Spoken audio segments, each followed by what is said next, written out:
You're listening to Stand Out Get Noticed, episode 174.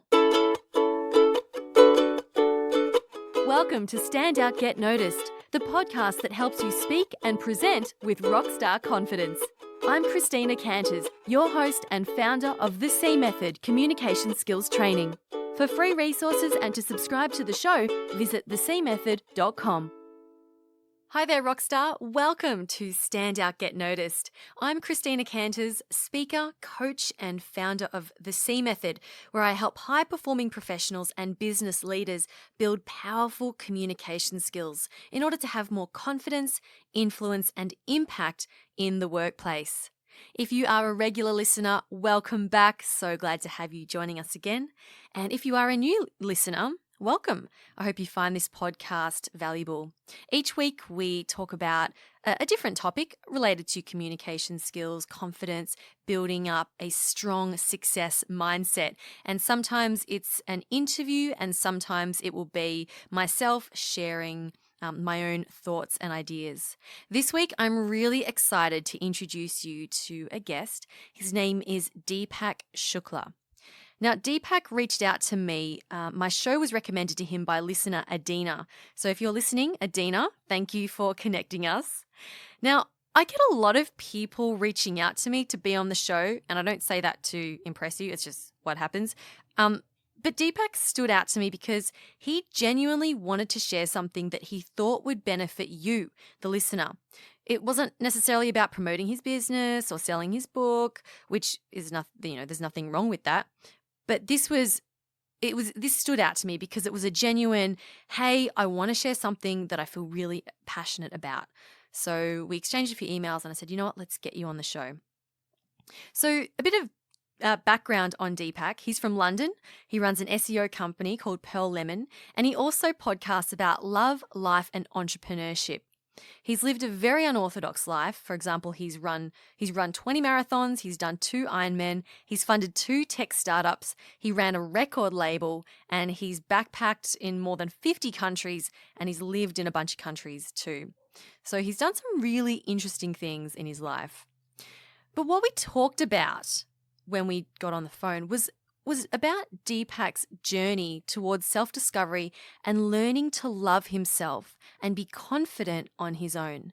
As you're about to hear, his desperate need for love and validation led him to putting others' needs before his and being in relationships that did not serve him, both in his business life and his personal life. In one relationship, he was physically abused until one day he realized that enough was enough and he decided to change his life for the better. So he shares the first steps that he took to build himself back up again emotionally, as well as the techniques he used to strengthen his emotional resilience and love for himself. So if you are working through some emotional challenges, maybe your relationships aren't in a good place, perhaps you're feeling constantly burnt out and stressed at work, or maybe you get extremely anxious in social situations. Whatever the case, I am confident that Deepak's story will provide some reassurance that you're not alone and that you do have the ability to turn things around for yourself. If you get value from this episode, then I do encourage you to subscribe. And if you want to join in the conversation, come on over to our Facebook group. It's called the C Method Rockstars, where we have a supportive community of podcast listeners and people who are familiar with the C Method programs. And that's where we'll get together and share and support each other. So I do encourage you to subscribe to the show. Come on over to the discussion in the Facebook group. You will also find show notes for this episode at thecmethod.com/Deepak. That's Deepak spelled Deepak. Okay, are you ready to get real and raw? Let's get into this conversation with Deepak Shukla. I was in a relationship with a lady that I used to run a recording studio and was kind of trying to make it as a rapper. And she was actually violent. She would hit me and stuff, and I was embarrassed to tell anybody about it because I was embarrassed to tell anybody about it. So kind of that, lots of things happened within that relationship, and there was a breakdown moment, I think, where once she kind of hit me with like a vinyl from my recording studio, like my neck started bleeding and stuff. And Oh my God. I guess what happened through kind of this whole experience, what I began to recognize was that there was something wrong with me, in that, why are you still in this relationship, Deepak? There's something that's not right here, because I wasn't financially dependent, but I'd become very emotionally dependent upon the relationship. Um, I ended up, I think, calling the Samaritans, because I was embarrassed to tell anybody in my family or any of my friends.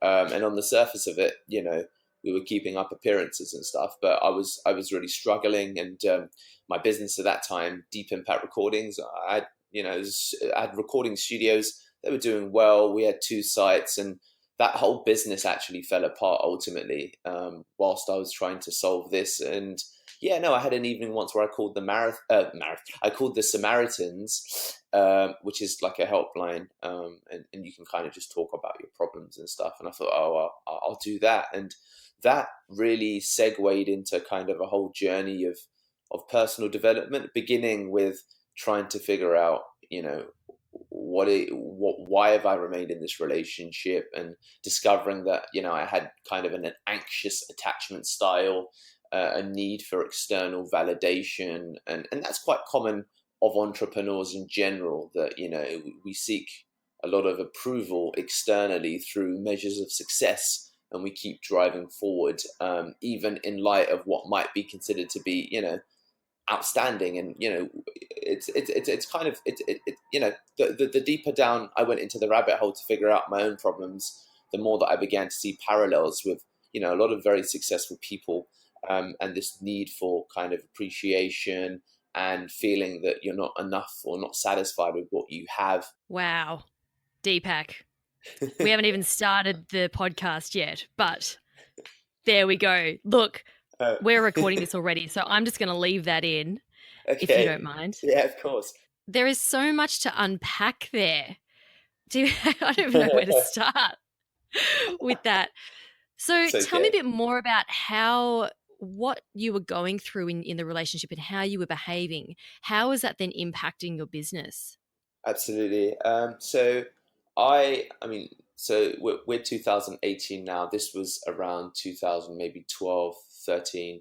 And how old were you back then? I was maybe 23, 20, maybe 24, 23, So 24. young.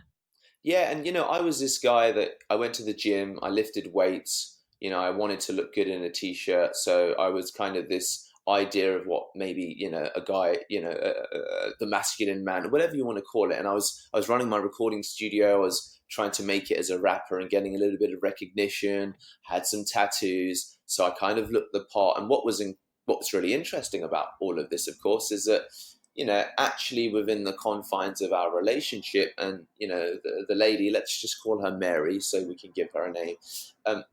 Mary was a singer, and I met her through the studio, and I didn't really know until we kind of got into it that she came from quite a volatile background, where she'd kind of been abused by the men that she'd been in relationships with, or perhaps vice versa to some extent. And I think that at that time, when I was running the recording studio, it was. I mean, I still recall, of course, the first time she was like, "What are you doing?" We went to like her mum's place, I think, and her auntie was there, and her auntie's maybe a similar age to Mary. And we were talking and we were laughing, and she's like, "Oh, why are you flirting with my?" She's like, "What are you doing?" And I said, "What do you mean? What am I doing?" I didn't understand. She's like, "Why are you flirting with my auntie?" I was like, what do you mean? And kind of by allowing it, I think that one of the biggest things that I allowed to happen was that I allowed her accusations room or space in the relationship. And even down the line, as I said, this is unacceptable, or I can't, you shouldn't do that. The reality of me remaining in the relationship, and her continuing to maybe sometimes punch me hard in the chest, or in the face a couple of times as well, and me just standing there in shock and kind of taking it, led to a huge inconsistency with what I was saying versus what was happening. And this massively Can you give an example of that? yeah, absolutely. So, I'd say that this is unacceptable. You can't punch me in the chest. Mm, If you do that again, then, we're going to have to review the relationship. And then she'd punch me, and then nothing would happen because we were still in a relationship. So, right. from her perspective, she just saw a massive inconsistency. And she was like, well, you don't mean what you say. And this was something that really I began to see impacted my professional life massively, because it meant that I got into, for example, a relationship. Kobe, he was a musician that came in, and he was better, perhaps a little bit better with numbers, or more comfortable with numbers. And we got into this business relationship with him helping me run the second studio. But I didn't actually need him, because he didn't always turn up on time. He didn't have the same flair in terms of like convincing people to actually come and, use our recording studio. What he did have, however, was, appreciation of me as a person and as a businessman and as a musician. But that wasn't the right business decision it wasn't right for the business, actually. And, I began to recognize, wow, there's this pattern of me getting into relationships that don't really actually serve my end goal when it comes to business. Two, citing my reasons for perhaps being unhappy, saying to Kobe, "Oh, Kobe, dude, I think that you could have handled that a little bit differently." But then three, not following through with making the appropriate decision by saying to Kobe, let's try and change that, or you can't do that anymore. But then there was no consequence to me saying you can't do that anymore. So naturally, when you say something but then you don't follow up upon it, or you act inconsistently, it just bleeds into every area of your life. And that was what Mm, I began to become awakened to as a consequence of the counseling and the relationship stuff, and realizing that, wow, I'm underselling and undervaluing myself almost all of the time. This began to happen, or I began to recognize it in my business negotiations, because I was unsure of myself. I'd allow myself to be haggled down in, deciding long-term contracts within the recording studio with people. They were able to get, better prices from me than their competitors, and I was generally speaking undercharging. And it was incredible when I began to become awakened to how much this relationship issue actually was at a root of my personality, and how it was impacting in quite a clear financial way the success of my business. yeah, absolutely. And so, what was the moment when you realized, Yeah, oh my God, this is something that I have to change within myself? it was. I think that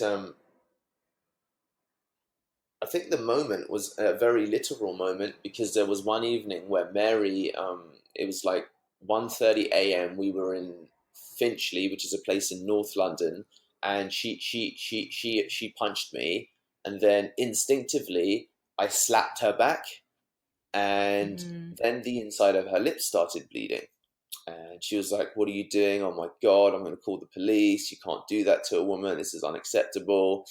And something inside me switched immediately when I recognized that, wow, there would actually be legal repercussions to me doing that. And because of the relationship, I'm this guy, I go to the gym, I do weights, it would be, I felt like it would be open and shut. So I remember calling my brother. I stormed out of the front of the house, and it was like 1:30 a.m. and my brother lived maybe 20-30 kilometers away, which in Australia is nothing, but in London it's like quite far away. um, yeah, it's yeah, just you're around the like, oh, block here. exactly. So your version then comparatively like 100 k's away, maybe. I called him and I was like, "Brother, you got to pick me up." And he was like, "Why? What's going on?"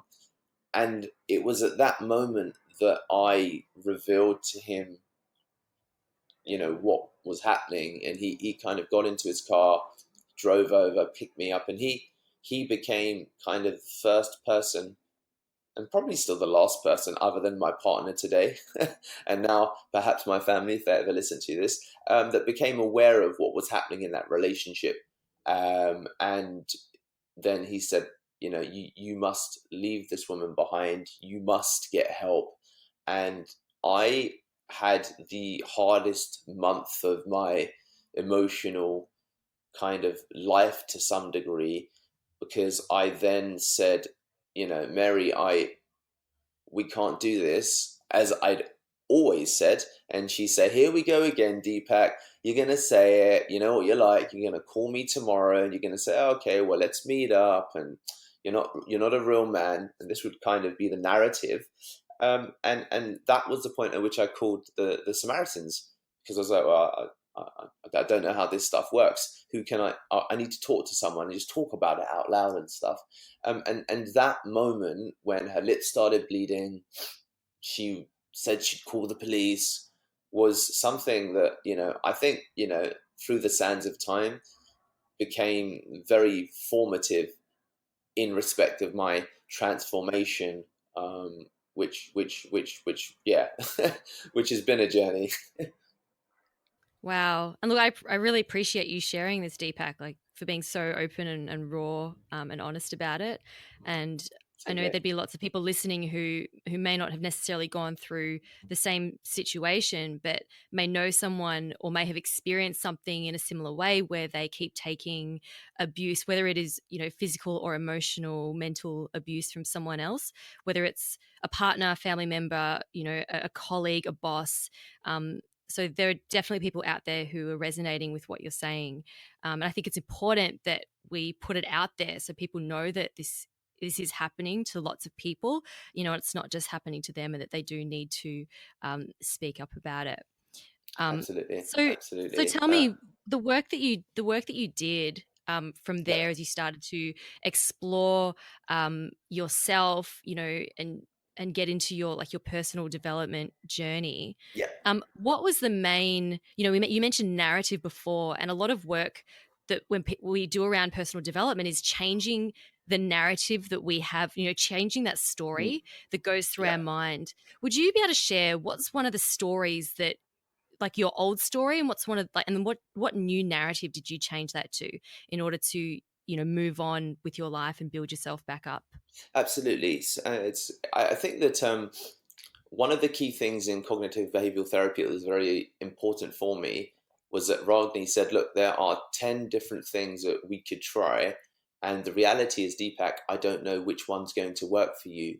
So we're going to try all of them. So people often get told, when they think of internal narratives and how you need to kind of reshift or reframe that, there's these ideas, and a specific narrative that I had is that, I need to be in a relationship, for example.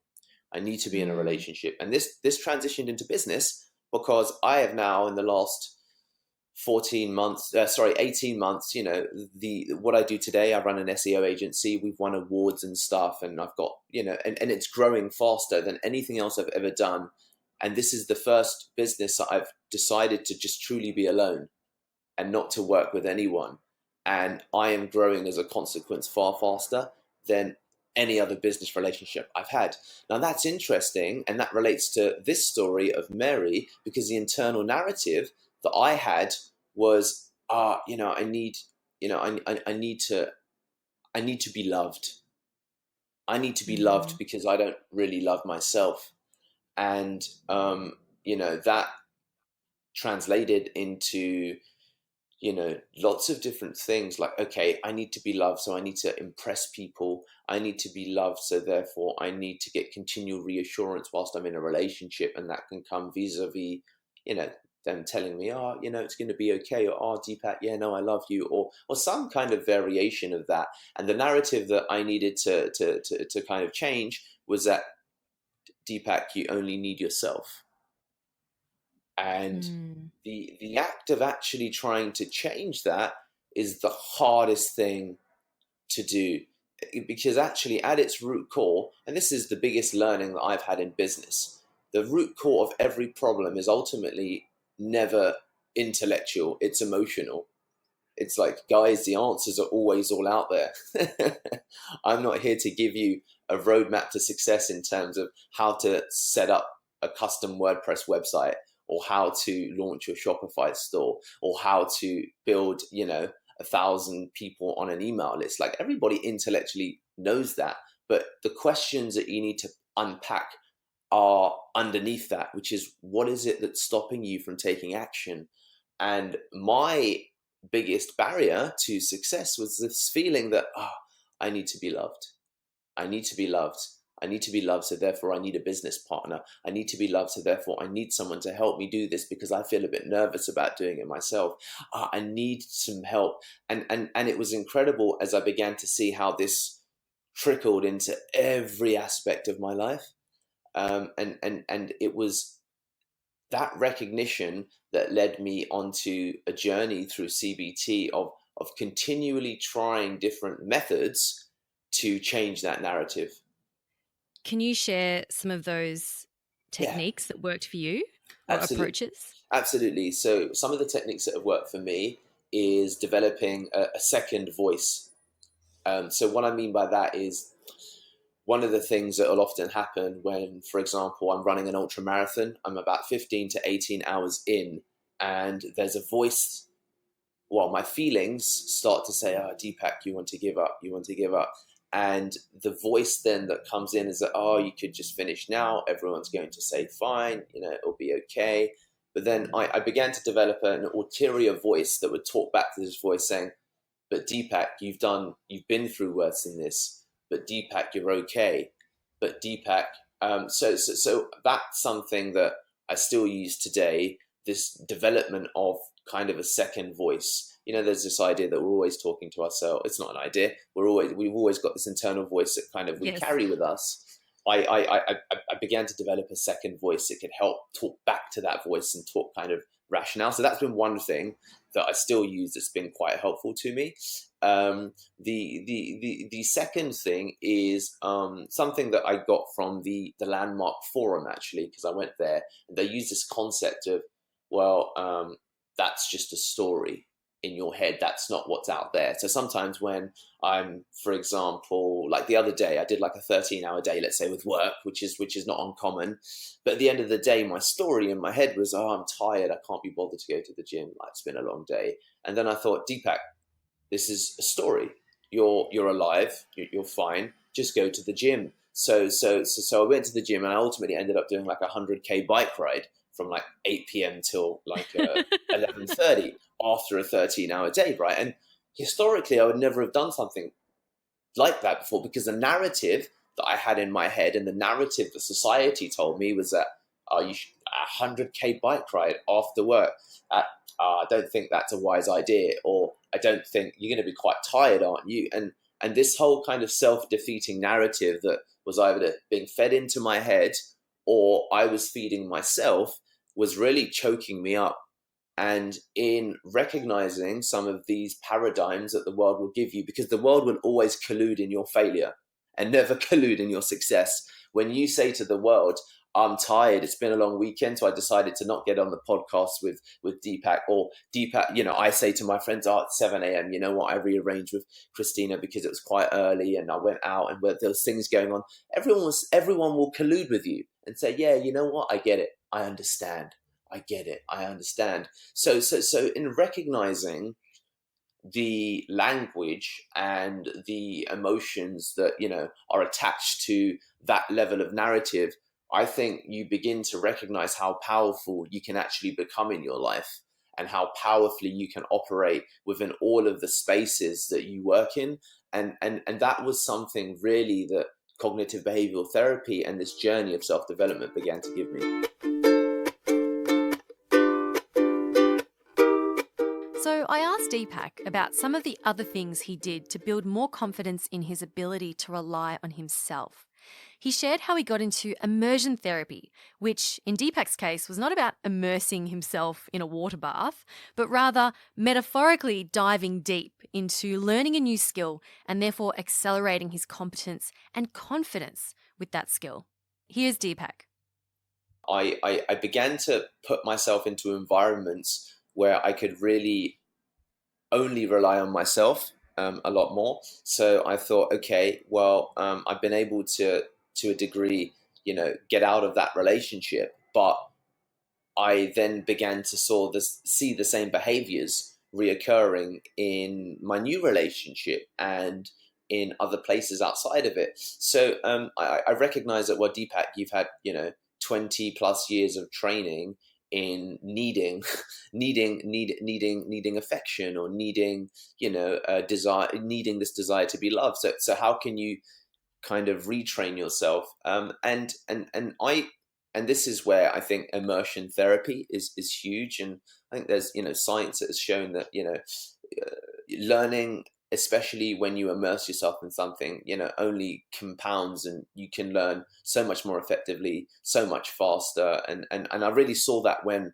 I ultimately decided to kind of go on a bit of a journey. And if you were to track kind of my history online, that was the point at which also I began to do many, many more marathons. So I sought out kind of, or I discovered in therapy with Ragni that, what are your coping mechanisms, Deepak? And I said, oh, okay, well, when I run, I feel free, I feel at peace, and I'm alone. And she was like, okay, well, that sounds healthy, that sounds positive, do more of that. So I transitioned into running. I began to, in some cases, I think I've done 23 marathons now. And then that transitioned Oh my into God. ultra marathon running, which was That's running. amazing. Yeah. Then that transitioned into Ironman, which I'm doing one next week. So it really, propelled this whole kind of new, new space in my life. I ended up then also applying to the British Special Forces. I went off to do some training weekends with those guys, and learning even more about pain and immersion therapy and all of these kinds of things. And I really stuck my head into the deep end, if you will. And I think that's what's allowed me to come from ultimately quite a dark place in terms of my emotional development. Mm. So for someone who is feeling like they're not feeling sort of emotionally in a good place. They might be feeling stressed or burnt out, or maybe they're going through some emotional abuse from someone at work. I know that you don't have all the answers, and it's going to be different for everyone. But for you, like if you could give yourself some advice, all those years ago, what advice would you give to yourself, or potentially someone listening to this who might be going through something similar? Like, what's one thing they can start to do? Absolutely. I think that, I'd say that, whatever that you're going to do, it's going to hurt anyway. Whether you remain in the position that you're in and you feel emotionally unstable and you feel like life sucks, well, that's real. So you have a choice to make.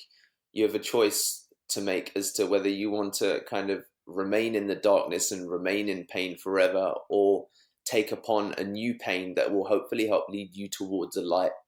And that decision, that desire, that act of taking that journey so you can eventually come out and move towards the light is something that is a journey that only you can go on alone. And you're already in hell. So choose the righteous path that'll take you to a better place. And accept that, what, it's all going to be painful anyway, and allow pain not to constrain you but actually to liberate you. Love it. So well said, Deepak. Thank you so much. Look, I really appreciate you sharing all of that, sharing your wisdom and your stories on the show. I know that the listeners will get a lot out of it. Hey, if people want to connect with you, and I know you have a podcast as well, Mm. and you make videos and you do all sorts of cool things online and off, where can people connect with you? Yeah, so guys, you could just Google me, right? Deepak Shukla, or go to deepakshukla.com. As Christina kindly said, I've got stuff on YouTube. And yeah, fine, deepakshukla.com. Go and look me up, and there's a lot of stuff that I talk about there. Very cool. Well, thanks again, Deepak.